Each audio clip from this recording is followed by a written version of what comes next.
وہ کیا بنیادی غلطی ہے جس کی وجہ سے نہ صرف یہ کہ ہم مذہب کو ظاہر میں تو مان رہے ہوتے ہیں، لیکن داخل میں وہ مذہب میری دریافت بنے، اس مذہب کے ساتھ میں جیوں، اس کے حقائق کو کھولنے کی طلب اور تڑپ میرے اندر پیدا ہو، یہ معاملہ کیوں نہیں ہوتا؟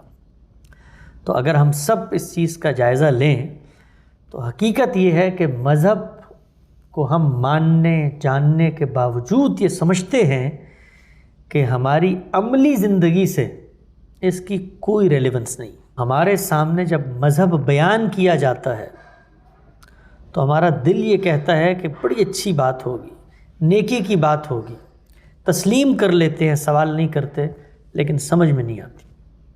سب سے پہلی چیز جو مذہب کے باب میں ہمیں بتائی جاتی ہے وہ یہ ہے کہ خدا ایک ایسی حقیقت ہے کہ جس کا تم کوئی شعور، کوئی تصور، کوئی دریافت اپنی زندگی میں نہیں کر سکتے۔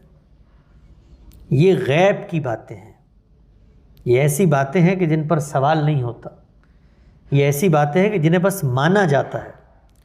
تو اگر میرے پورے کے پورے دینی فکر کی بنیاد خدا پر ایمان ہے اور اس کا آغاز ایسے ہو کہ مجھے بتایا جائے کہ دنیا کے اندر علم اور عقل کے جو مسلمات ہیں ان سے میں یہ میز تو ثابت کر سکتا ہوں، یہ سورج تو ثابت کر سکتا ہوں، یہ حقیقت تو ثابت کر سکتا ہوں، لیکن خدا کو ثابت نہیں کر سکتا۔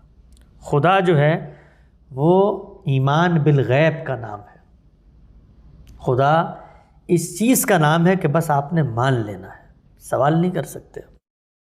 تو آپ مجھے بتائیے کہ میں اور آپ تو چلیں بر صغیر میں پیدا ہوئے، 200 سال استخلاص وطن کی تحریکیں تھیں، اس سے پہلے بادشاہت اور ملوکیتیں تھیں، سوال نہیں اٹھا سکتے تھے، لیکن اس جدید دور کے اندر جب آپ کے بچے اس گلوبل میٹروپولیٹن سوسائٹی میں رہتے ہیں، وہاں پر کیا آپ ان کو یہ کہہ کر مطمئن کر سکتے ہیں کہ خدا ایک ایسے تصور کا نام ہے جو صرف تم نے مان لینا ہے؟ یعنی خدا کے مطالبات تو بہت بات کی بات ہیں آگے کی، خود تصور خدا کیا ہے؟ میں اگر اس کو مانتا ہوں کہ وہ کائنات کا پالنہار ہے، وہ پروردگار عالم ہے، وہ جہانوں کا رب ہے، تو کس اصول پہ مانتا ہوں؟